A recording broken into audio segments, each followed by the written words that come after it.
Hi there, welcome to The Perspective. I'm Buddy Desatu, I'm Blaise Hope, and with me in the studio is Phelim Kine from Human Rights Watch. We're here to talk about the new report, Something to Hide, Indonesia's restrictions on media freedom and rights monitoring in Papua.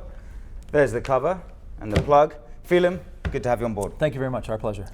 Let's start though, what's the story up to now? For those who don't know about Papua, Yeah. who don't know what we're talking about, Yeah, sure. Let's walk it through. Okay, so Papua, West Papua, and Papua provinces, these are the most easternmost provinces of Indonesia.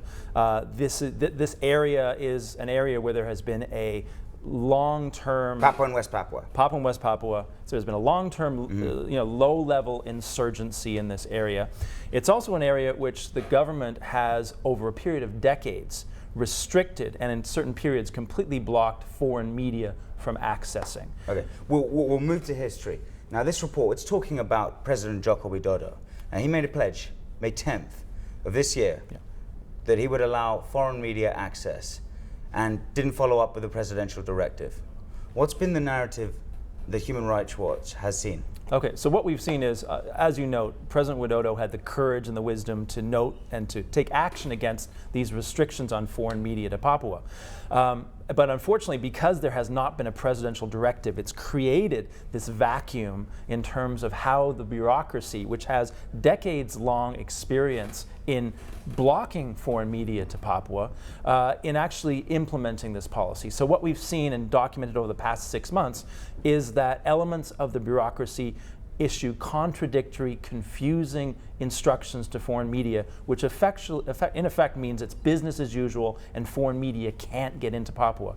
The other issue is that there remain very hostile elements within the government bureaucracy and within the security agencies who are very hostile to the idea of foreign media in Papua and are seeking to ensure that foreign media don't get in there in contradiction of President Widodo's stated policy.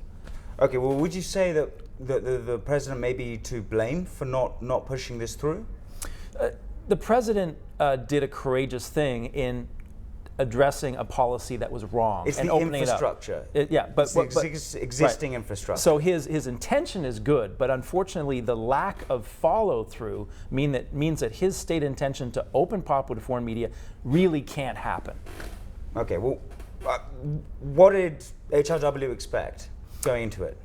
Going into it, we expected to see that the Ministry of Foreign Affairs, which has orchestrated and been the lead agency in granting and denying access to Papua, would take concrete steps in educating foreign media, both abroad and inside Indonesia, about a process to go to Papua, and ensuring that there was clarity across the board amongst all relevant agencies and security forces that now foreign media can go to Papua without any problem. And there has been an abject failure by the Ministry of Foreign Affairs to do that. So there is no presidential directive that tells the ministries what they're supposed to do, and the lead agency, the Ministry of Foreign Affairs, has basically sat on its hands and has helped to create this ongoing confusion which effectively blocks foreign media access to Papua.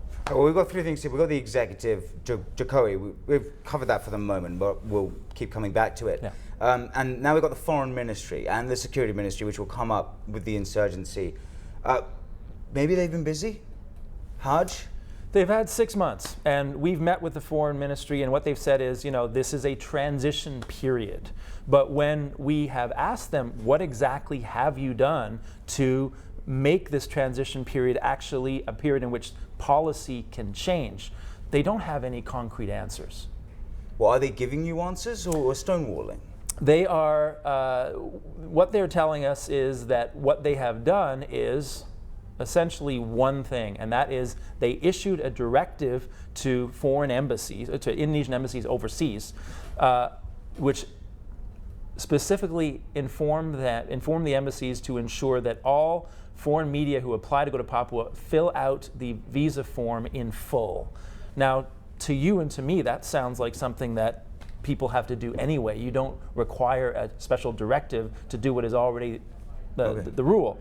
So, let me hold you there, because we're getting into the bureaucracy of it, and that's a big topic. We've got to go to break now. Stay tuned to The Perspective. We'll be right back with Phelim Kine from Human Rights Watch talking about media restrictions in Papua. you.